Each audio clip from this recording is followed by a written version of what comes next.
भारत माता की, भारत माता की। मंच पर उपस्थित आदरणीय brigadier BD Mishra ji, colonel पांडा जी, युवा मोर्चा के राष्ट्रीय महामंत्री मनोरंजन मिश्रा जी, राष्ट्रीय उपाध्यक्ष राजेश यादव जी, मंच का संचालन कर रहे जयराम जी, यहाँ पर उपस्थित सभी आदरणीय पूर्व सैनिकगण और मेरे उपस्थित प्रिय मित्रों, मीडिया से आए हुए मेरे प्रिय बंधु। सबसे पहले तो मैं अपनी ओर से उन शहीदों के चरणों में नमन करके अपनी ओर से और भारतीय जनता युवा मोर्चा की ओर से श्रद्धांजलि भी देना चाहूँगा, जिन्होंने अपना जीवन इस देश के लिए समर्पित किया है, मेरी, आपकी और देश की रक्षा सुरक्षा के लिए किया है। आज वो समय है कि उन वीरों को याद करने के लिए हम सब लोग अपनी ओर से श्रद्धांजलि भी दें और कुछ उन पहलुओं पर भी नज़र मारें कि आखिर ये विजय दिवस मनाने का अवसर आता क्यों है। मैं पिछले कल टीवी देख रहा था तो करगिल के द्रास सेक्टर से विजय दिवस की शुरुआत होती है। करगिल की लड़ाई कब हुई, करगिल का संघर्ष जिसको हम कहते हैं, 1999 में, क्या उससे पहले कोई ऐसी लड़ाई नहीं हुई थी जिसमें भारत की विजय हुई हो? लेकिन अंतर क्या था 1999 की लड़ाई में और उससे पूर्व की लड़ाइयों में? देश ने सबसे पहले लड़ाई 1948 में देखी, जब पाकिस्तान की सेना ने काबिलियाओं की वेशभूषा में कश्मीर पर अपना कब्जा करने के लिए आगे बढ़े। उस समय हालांकि एक ही वर्ष हुआ था, उसके बावजूद हमारे उस समय के जनरल करियप्पा ने पंडित नेहरू जी से कहा कि मुझे केवल 2 दिन का समय दीजिए, मैं जितने भी ये पाकिस्तान के सैनिक आए हैं इनको खदेड़ देंगे, और ना केवल जो भारत के हिस्से में कश्मीर है बल्कि पूर्ण कश्मीर का हिस्सा हमारे पास होगा। लेकिन पंडित नेहरू ने वो नहीं किया। जो उन्होंने किया वो हम सबके सामने है। कश्मीर की समस्या आज जो बनी है उसके लिए अगर कोई दोषी है तो पंडित नेहरू के अलावा कोई दोषी नहीं है। सेना का मनोबल उस समय भी ऊंचा था। सेना उस समय पाकिस्तान को धूल चटाने के लिए तैयार थी, लेकिन हमारे देश का प्रधानमंत्री उसमें इतना दम नहीं था कि अपनी सेना पर भरोसा करके पूरे कश्मीर के हिस्से को भारत के पास लिया जाए। उस समय जो परमवीर चक्र जिनको मिला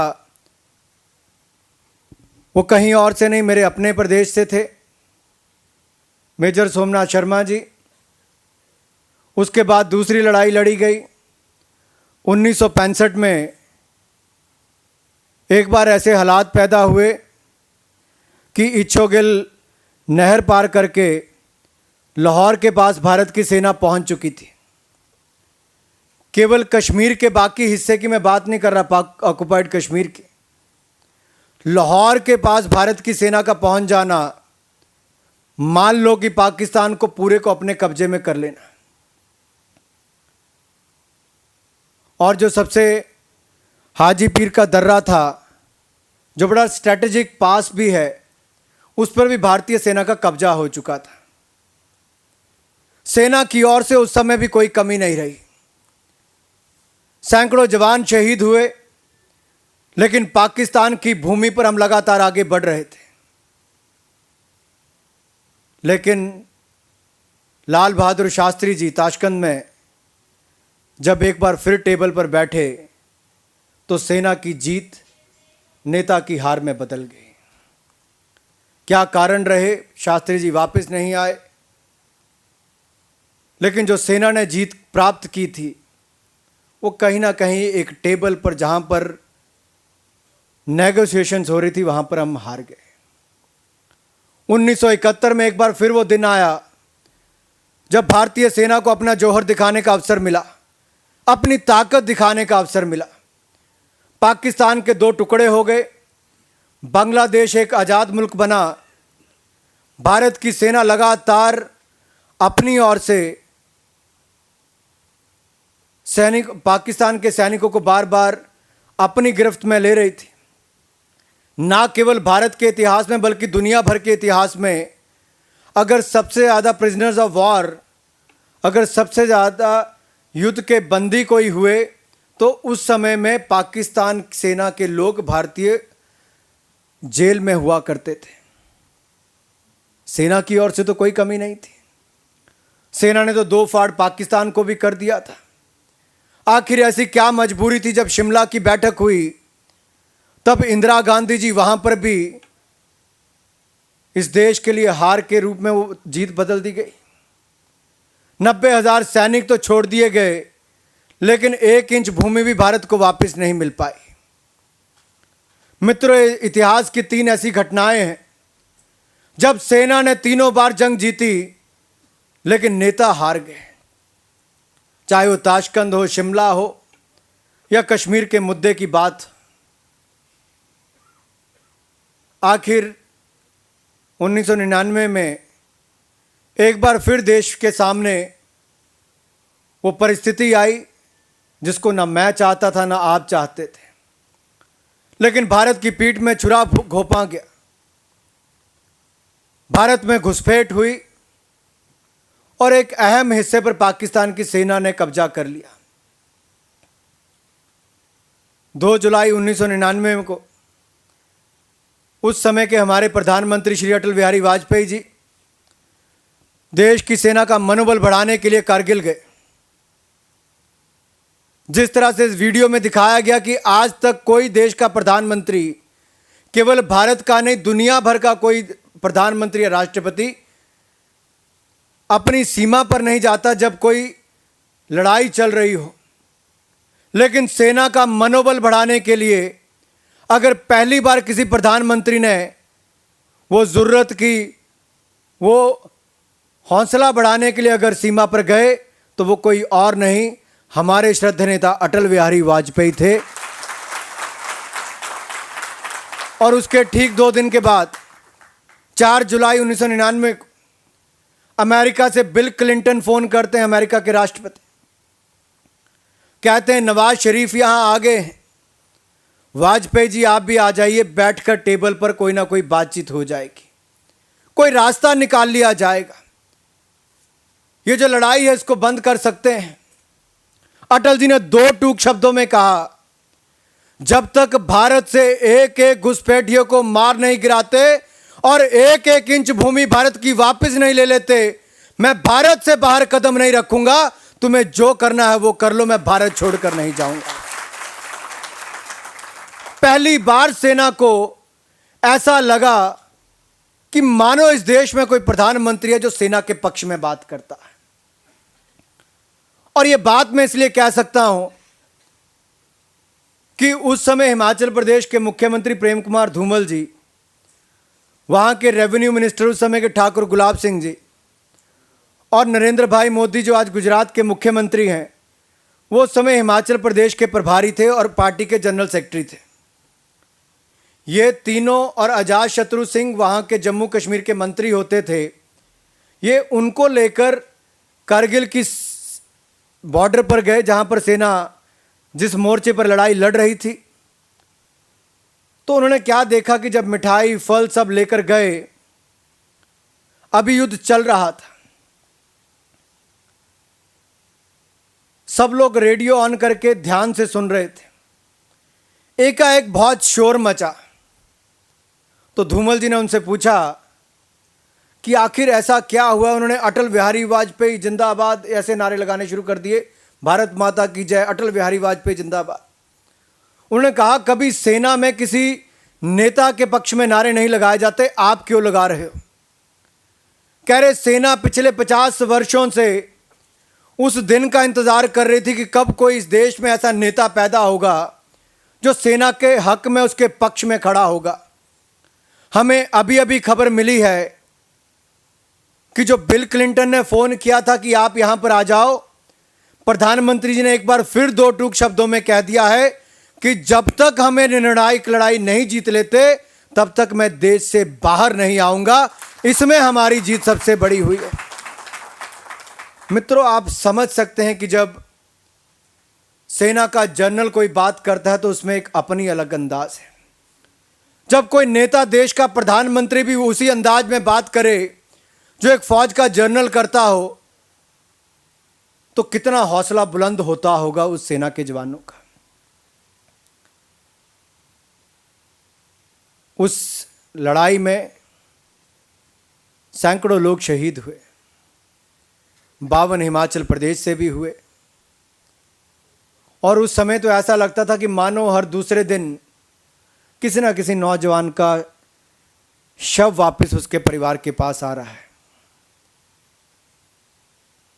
क्योंकि मेरे पैदा होने से पहले बाकी लड़ाइयां हुई थी। मुझे यह भी पता नहीं था कि कभी किसी शहीद का पार्थिव शरीर वापस भी आता है। लेकिन जब मैं अपने इलाके के, क्योंकि हिमाचल प्रदेश में बहुत सारे पूर्व सैनिक हैं, जब मैं उनके मुंह से सुनता था कि आज तक केवल इतना कहा जाता था कि आपके परिवार से जो सैनिक है वो मिसिंग है, और उसको शहादत के बाद वहीं पर जला दिया जाता था। उसकी अस्थियों को लेकर, उसका जो ट्रंक होता था और उसकी वर्दी को लेकर वापस सेना के लोग उसके घर तक छोड़ जाते थे। कभी किसी का पार्थिव शरीर वापस नहीं आता था। यह पहली बार हुआ हिंदुस्तान के इतिहास में कि किसी को रेलगाड़ी से, किसी को ट्रक से, अगर किसी को हवाई जहाज से भेजना पड़ा तो एक एक शहीद का पार्थिव शरीर उसके परिवार तक किसी ने पहुंचाया तो अटल बिहारी वाजपेयी की सरकार ने पहुंचाया था। पूरे मान सम्मान गौरव के साथ पहुंचाया था। और केवल इतना ही नहीं, उनकी युवा नौजवानों की जो विधवाएं थी, अनाथ बच्चे थे, उनके लिए लाखों रुपए की घोषणा की, दिए। मेरे अपने प्रदेश की सरकार ने, जो 52 लोग शहीद हुए, उन सभी के परिवारों को सरकारी नौकरियां थी। किसी को पेट्रोल पंप, किसी को गैस एजेंसी भी मिल पाए। लेकिन आज की सरकार की तुलना करके देखिए, पहले के कांग्रेस के 3 मुख्यमंत्री और प्रधानमंत्री और आज के समय में कांग्रेस के महाराष्ट्र के 3 मुख्यमंत्रियों के नाम भी देख लीजिए। आज समय कोई राजनीतिक भाषण करने का नहीं, लेकिन सीने में पीड़ा होती है जब बार बार आदर्श हाउसिंग स्कैम का बात सामने आती है। आखिर किसके लिए आदर्श हाउसिंग सोसाइटी बनी थी? उन पूर्व सैनिकों के लिए, उन शहीदों की विधवाओं के लिए, अनाथ बच्चों के लिए, जिन्होंने आपकी इस देश की रक्षा के लिए अपनी शहादत देती जीवन बलिदान कर दिया। बदले में उनके परिवार को क्या मिला? दर दर की ठोकरें। क्या इस तरह के उदाहरण पेश करके हम आज की युवा पीढ़ी को कहेंगे कि आप देश के लिए अपना जीवन देने के लिए तैयार हो जाइए? जब एक विधवा को, एक अनाथ बच्चे को दर दर की ठोकरें खानी पड़ी और कई वर्ष तक वो आदर्श हाउसिंग सोसाइटी के फ्लैट्स पेंडिंग हो जाएं, क्योंकि महाराष्ट्र के 3 मुख्यमंत्रियों ने समय समय पर अपने परिवार, अपनी पत्नी, अपनी सास, अपने बच्चों के नाम पर वो फ्लैट कर दिए। इससे बड़ी शर्मनाक घटना देश में और नहीं हो सकती। घोटाले लाखों करोड़ के भी हुए होंगे। नेहरू जी के समय से जीप घोटाला होना शुरू हो गया था। राजीव गांधी जी के समय बोफोर्स घोटाला हुआ। अब टाटा ट्रक डील, वो स्कैम आ गया सामने। देश की रक्षा सुरक्षा के साथ भी खिलवाड़ ये लोग करते हैं। वहीं पर शहीदों की विधवाओं को, अनाथ बच्चों को भी कहीं का नहीं छोड़ा। सीबीआई की जांच में आप रोज पढ़ते हैं, शिंदे जी कहते विलासराव देशमुख कर गए थे, क्योंकि मैं तो 4 बजे दफ्तर पहुंचा, वो तो 12 बजे की फाइल साइन हो गई थी। विलासराव जी कहते नहीं, ये तो अशोक कुमार चौहान ने कर लिया बाद में आकर। लेकिन सच्चाई तो यह है, इसमें तीनों दोषी हैं। मित्रों, मैं बात इसलिए कर रहा हूं कि उदाहरण आपके सामने दे पाऊं कि सेना का मनोबल किस समय बढ़ा, देश का मान सम्मान किस समय बढ़ा। क्या इस देश में एटम बम पहले नहीं बना था? लेकिन किसी में हिम्मत नहीं थी पोखरण विस्फोट की तरह न्यूक्लियर विस्फोट करने की। अटल बिहारी वाजपेयी देश के प्रधानमंत्री बने, एक नहीं 5-5 विस्फोट करके दुनिया भर को हिलाकर दिखा दिया और यह भी कह के दिखा दिया भारत देश वो महान शक्ति बन गया है और दुनिया के महान देशों में आकर भारत को खड़ा किया तो अटल बिहारी वाजपेयी जी ने किया था, एनडीए की सरकार के समय किया था। अमेरिका, जापान, यूरोपीय संघों ने प्रतिबंध लगा दिए, आर्थिक प्रतिबंध लग गए। भारत के सामने कड़ी चुनौती थी कि या तो आत्मसमर्पण कर दे या फिर इकोनॉमिक सैंक्शन झेल ले। लेकिन मैं उस महान नेता को एक बार फिर याद करना चाहता हूं, अटल बिहारी वाजपेयी जी को, जिन्होंने 2 टूक शब्दों में अमेरिका और बाकी देशों को कहा था, तुम्हें जो करना हो कर लो, जो इकोनॉमिक सैंक्शन लगानी लगा लो, जो आर्थिक प्रतिबंध है लगा लो, आपको भारत की जरूरत है। भारत अपने पांव पर खड़ा है, ये 120 करोड़ की आबादी वाला देश आपके सहारे नहीं चलता, हम अपने पैरों पर खड़े, हमें आपकी जरूरत नहीं और हम झुके नहीं। अमेरिका के राष्ट्रपति को 2 बार हिंदुस्तान आना पड़ा, उसके बाद अटल बिहारी वाजपेयी अमेरिका गए थे, अटल बिहारी वाजपेयी बाहर नहीं गए। ये उदाहरण देश के सामने कोई बहुत पुराने नहीं, केवल 13 वर्ष पुराने हैं। लेकिन आज के प्रधानमंत्री को कोई अमेरिका के नंबर से वैसे कॉल आ जाए तो शायद अपनी सीट से खड़े हो जाते होंगे। क्या हालात इस देश के बना दिए। आर्थिक व्यवस्था चरमरा गई, महंगाई, बेरोजगारी, भ्रष्टाचार की मार से आम आदमी जूझ रहा है। लेकिन वो सब बातें मैं यहां पर इसलिए नहीं करूंगा कि ये दिवस विजय दिवस के रूप में हम मनाते हैं। हम उन शहीदों को याद करते हैं जिसने इस देश के लिए अपना जीवन बलिदान कर दिया, हमारी आपकी इस देश की रक्षा सुरक्षा के लिए अपना बलिदान दिया है। मैं केवल इतना कहना चाहता हूं, आज देश के सामने वो परिस्थिति खड़ी है कि जब मैं अपने प्रदेश की ओर देखता हूं और देश की ओर देखता हूं तो कैप्टन विक्रम बत्रा, हवलदार संजय कुमार जैसे वो नौजवान जिनको 2 परमवीर चक्र मिले, ये दोनों हिमाचल प्रदेश से, 4 में से 2 परमवीर चक्र लेने वाले मेरे प्रदेश हिमाचल प्रदेश से थे, जहां एक तरफ से मैं अपने आप और अपने प्रदेश पर गर्व महसूस करता हूं, दूसरी ओर यह भी देखता हूं किसी देश की 2 जेलों में, एक दिल्ली में और एक मुंबई में, 2 ऐसे आतंकवादी जेल में तगड़े मुस्टंडे हो रहे हैं जिनको कब की फांसी की सजा हो जानी चाहिए थी। मुझे माफ करना मेरे शब्दों के लिए, लेकिन कहीं ना कहीं अंदर से वो खून खौलता है जब अफजल गुरु जैसे आतंकवादी को 8 वर्ष हो जाते हैं फांसी की सजा सुनाए और हमारे नए पुरानी राष्ट्रपति तो कुछ नहीं कर पाई, लेकिन जो नए राष्ट्रपति बने उनसे पूछा गया तो उन्होंने भी ना नुकर करके उस बात को टाल दिया। क्या भारत में धर्म के नाम पर आज भी विभाजन होगा, आज भी वोट बाट मांगे जाएंगे? क्या आतंकवादियों को आज भी पॉलिटिकल पार्टी संरक्षण देंगी? क्या आप मेरे साथ सहमत हैं कि अफजल गुरु को फांसी होनी चाहिए कि नहीं होनी चाहिए? तो क्या यह कांग्रेस को समझ में नहीं आता? क्या देश की सरकार को समझ में नहीं आता? आखिर भारत को एक सॉफ्ट स्टेट बनाकर किसने रखा है? आखिर भारत पर बार बार आतंकवादी हमले क्यों होते हैं? आखिर आतंकवादियों के हौसले इतने क्यों बढ़ते हैं कि वो बार बार पर देश की राजधानी में और देश के बाकी हिस्सों में हमले करें?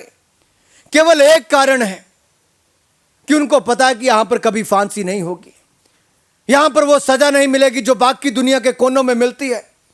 अमेरिका में 9/11 का हमला होता है, उसके बाद दोबारा नहीं होता पिछले 10 वर्षों में, लेकिन भारत में पिछले 2 वर्षों में कई हमले हो गए। मेरे यहां पर एक कवि सम्मेलन था यूनिवर्सिटी में,